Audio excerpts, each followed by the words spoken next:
Hello dear student, कैसे हैं आप सब। उम्मीद करता हूँ सब ठीक ही होंगे और सब अपनी परीक्षा की तैयारी में लगे हुए होंगे।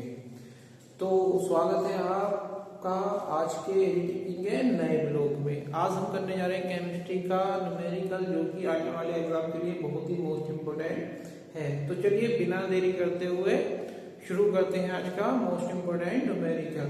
जैसे कि बच्चों आप देख ही रहे हैं कि क्वेश्चन है हमारा, सिद्ध कीजिए कि प्रथम कोटि की अभिक्रिया को 3/4 पूर्ण करने में लगा समय अर्ध क्रिया को पूर्ण करने में लगा समय का दोगुना होता है।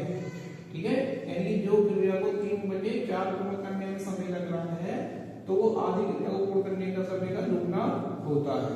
तो चलिए बिना देरी करते हुए आने वाले एग्जाम के लिए बहुत ही वेरी मोस्ट इम्पोर्टेंट क्वेश्चन होने वाला है। सभी स्टूडेंट इसकी तैयारी करें तो बिल्कुल सरल तरीके से समझते हैं इसको। तो देखिए शुरू करते हैं। जैसे लिखा है ये इसका समीकरण प्रथम कोटि की अभिक्रिया का समीकरण। प्रथम कोटि की अभिक्रिया का समीकरण बच्चों ये होता है के मतलब वेग स्थिरांक के बराबर 2.303 अपॉन टी, यानी कि समय लोग ए मतलब प्रारंभिक क्रिया, शुरू में पदार्थ उत्पाद कितना है, अभिकारक कितना है, अपॉन ए माइनस एक्स ए मतलब प्रारंभिक अभिकारक और एक्स मतलब कितना शेष है।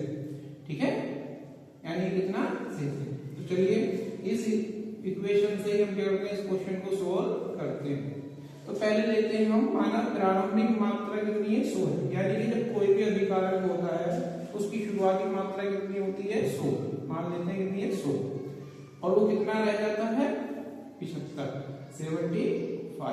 क्योंकि वो कितना हो चुका है 100 का 3/4 पूर्ण हो चुका है, यानी कि 100 का कितना पूर्ण हो चुका है, ये 3/4 पूर्ण हो चुका है। तो 4×4 25 का 100, तो 25 दिया 75, बचा कितना है 75 बचा। ठीक है, यानी 75 पूर्ण हो चुका है। ठीक है, अब इसको इस तरह रखते हैं एजुकेशन पे, यानी t 3/4 बराबर 2.303 अपॉन k लोग a की वैल्यू है 100, क्योंकि पदार्थ शुरू में कितना है 100। ठीक है, और ये 100 यानी कि a माइनस एक्स, 100 में से x मतलब 75, 100 में से 75 घटाएंगे तो कितना बचेगा बच्चों 25 बचेगा। 100 में से 75 घटाएंगे तो कितना बचेगा 25 बचेगा, तो बटे 25 से 100 काट लिया, 25 से 25 होगा 100।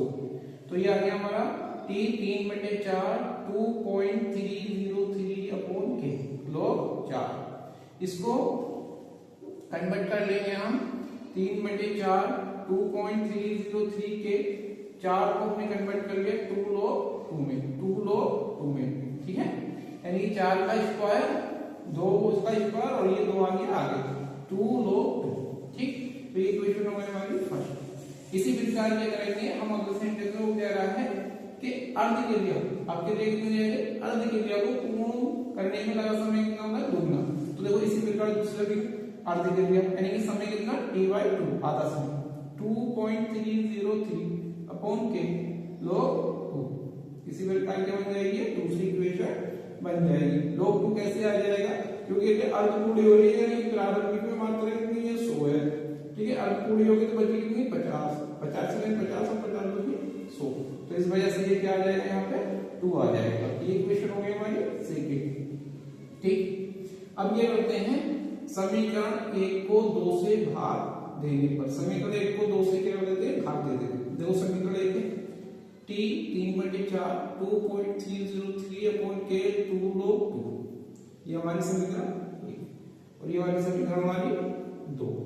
अब क्या होगा बच्चों, अब ये होगा कि ये इससे कैंसिल हो जाएगा, log 2 से log 2 कैंसिल हो जाएगा और बचेगा क्या t 3/4 अपॉन t 1/2 और बराबर में समझ गए 2 और ये इसकी क्रॉस मल्टीप्लाई कर देंगे तो ये आ जाएगा t 3/4 बराबर 2 into t 1/2। ठीक है, तो ये हमारा प्रूफ हो गया। तो इस तरह से ये कर सकते हैं हम, इस क्वेश्चन को इजीली कर सकते हैं, बहुत ही आसान स्टेप में इस क्वेश्चन को हम सीख सकते हैं। तो बच्चों क्वेश्चन अच्छा लगा हो, वीडियो समझ में आई हो तो चैनल को लाइक और सब्सक्राइब जरूर करें। Thank for watching this video.